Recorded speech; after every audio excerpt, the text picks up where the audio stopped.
여러분 안녕하십니까? 계시록 10분 강의 138번째 시간입니다. 오늘은 계시록 9장의 8번째 마지막 강해로 여섯째 나팔이라는 주제 3번째 시간. 오늘은 사탄의 최신 무기들이라는 주제로 함께 말씀을 살펴보겠습니다. 계시록 9장 17절 18절. 이같이 이상한 가운데 그 말들과 그 탄 자들을 보니 불빛과 자줏빛과 유황빛 흉갑이 있고 또 말들의 머리는 사자머리 같고 그 입에서는 불과 연기와 유황이 나오더라. 이 세 재앙, 곧 저희 입에서 나오는 불과 연기와 유황을 인하여 사람 3분의 1이 죽임을 당하니라. 이 예언에서 악의 2만만, 곧 2억이나 되는 기병대는 실제 말이 아니라는 것이 그 다음 표현들을 볼 때 분명해집니다.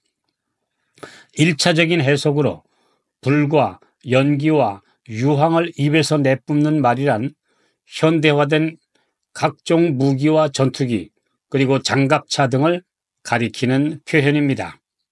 수천 년간 사용하던 재래식 무기에서 화약과 각종 신식 무기의 발명으로 지구는 중세가 마치는 시대부터 엄청난 대량 파괴를 겪어야 했습니다. 소돔과 고모라의 멸망에 사용된 불과 연기와 유황은 하늘의 심판이 집행될 때 사용되었던 것들이며 이런 것들은 오늘날 화산 폭발 시에도 땅 속에서 분출하는 것들입니다. 이것들은 다 엄청난 위력이 있는 파괴와 살육의 도구들입니다. 하나님의 보호가 떠난 사람들은 언제 어디서 어떤 죽음을 당할지 모르는 아슬아슬한 삶을 매일 살아가고 있습니다. 사람들은 이에 더해서 이런 재래식 무기들과는 비교조차 할 수 없는 핵무기를 만들었고 이것들이 폭발하면 역시 똑같은 무시무시한 불과 연기와 유독한 유황 같은 물질이 땅을 덮게 됩니다. 버섯 구름으로 묘사되는 핵무기의 폭발력은 순식간에 인류를 멸망으로 이끌 수 있는 최악의 무기들입니다. 비록 유브라데스 강가에 결박되어 있던 악의 4사자들을 풀어주라고 명했지만 그 파괴적 영향은 제한적이었고 온 인류를 멸망시키는 데까지는 허용되지 않았습니다. 아직 은혜의 시기가 맞춰지기 전까지 하나님의 천사들이 이처럼 무시무시한 핵전쟁이 일어나지 못하도록 막고 있는 것입니다. 계시록 7장 1절 3절. 이 일 후에 내가 네 천사가 땅 네 모퉁이에 선 것을 보니 땅의 사방에 바람을 붙잡아 바람으로 하여금 땅에나 바다에나 각종 나무에 불지 못하게 하더라. 가로되 우리가 우리 하나님의 종들의 이마에 인치기까지 땅이나 바다나 나무나 해하지 말라 하더라. 그러나 마지막 7 재앙이 이 지구에 임할 때에는 억제하시는 하늘의 능력이 제거될 것입니다. 땅의 모퉁이에서 사방의 바람을 붙잡고 있던 천사들이 그 손에서 바람을 놓는 순간 세상은 걷잡을 수 없는 대혼란과 참혹한 파괴와 살육이 일어나게 될 것입니다. 우익사상과 좌익사상의 이념 간 대결, 그리고 격차로 인한 계층 간의 갈등과 대립, 이외에도 세대 간의 갈등과 다민족 국가들에서 민족주의로 인한 내전과 해묵은 증오심 등이 그대로 억제되지 않고 표출되면 어떤 힘으로도 통제할 수 없게 될 것입니다. 작은 사건으로도 군중 심리를 이용한 선동에 불을 붙이면 그 폭발력은 상상을 불허할 정도로 온 사회와 국가를 폐허와 잿더미로 화하게 할 것입니다. 지금 성령의 호소와 억제하시는 능력이 아직 사람들의 마음에 영향을 미치고 있을 때 그들의 지성과 양심이 각성되고 뜨거워져서 녹아야 합니다. 그리스도의 십자가의 사랑 앞에 그 강팍한 마음들이 굴복되어야 합니다. 그렇지 않으면 점점 더 굳어져 가망 없는 상태가 되고 말 것입니다.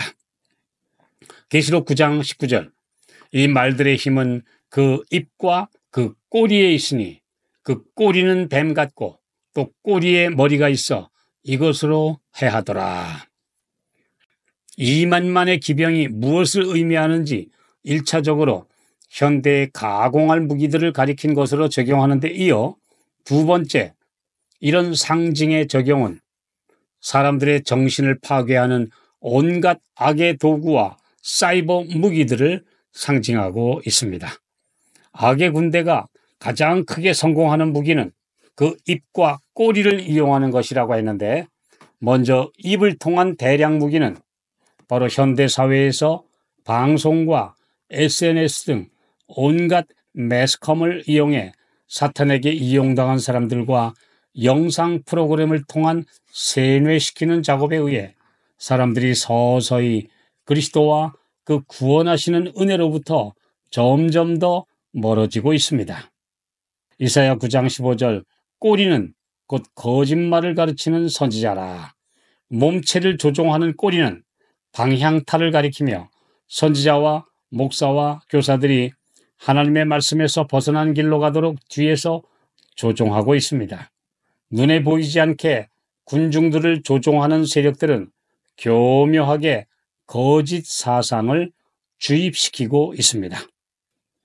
비밀 결사체들은 사회와 종교단체들에 침투하여 최후의 선과 악의 결전인 아마겟돈 전쟁을 위해 악의 군대를 결집시키고 있습니다. 이사야 8장 20절 마땅히 율법과 증거의 말씀을 따를지니 디모데후서 3장 15절 또 내가 어려서부터 성경을 알았나니 성경은 능히 너로 하여금 그리스도 예수 안에 있는 믿음으로 말미암아 구원에 이르는 지혜가 있게 하느니라. 이렇게 가정과 교회에서 교육받아야 할 어린이와 청소년들이 게임 중독에 빠져 있고 바르게 선도할 부모와 교사들은 온통 돈과 다른 일들에 마음을 빼앗기고 있습니다. 두뇌가 오락과 전자파에 의해 점령당하고 망가진 젊은이들에게 하나님의 말씀이 자리 잡을 공간이 없습니다. 그 고치시는 능력이 역사할 길이 원천적으로 봉쇄되어 있는 것입니다. 계시록 9장 20절 21절 이 재앙에 죽지 않고 남은 사람들은 그 손으로 행하는 일을 회개치 아니하고 오히려 여러 귀신과 또는 보거나 듣거나 다니거나 하지 못하는 금, 은, 동과 목석의 우상에게 절하고 또 그 살인과 복술과 음행과 도적질을 회개치 아니하더라. 여섯째 나팔 이후에는 마지막 심판만 남아있을 뿐 이후에 있을 일곱째 나팔은 완전한 심판이 이를 것을 알리는 나팔입니다. 여섯째 나팔은 벌써부터 울려졌고 현재도 진행 중입니다. 그러나 이 나팔 소리에도 깨우치지 못한 채 고집스럽게 자기의 길을 가는 사람은 희망이 없습니다. 오늘 양심의 소리에 귀 기울이지 않게 되면 내일은 그 소리가 더 작아지게 되며 나중에는 죄를 짓고도 아무런 가책도 느끼지 못하는 상태에 이르게 됩니다. 나팔을 들어서 크게 불라.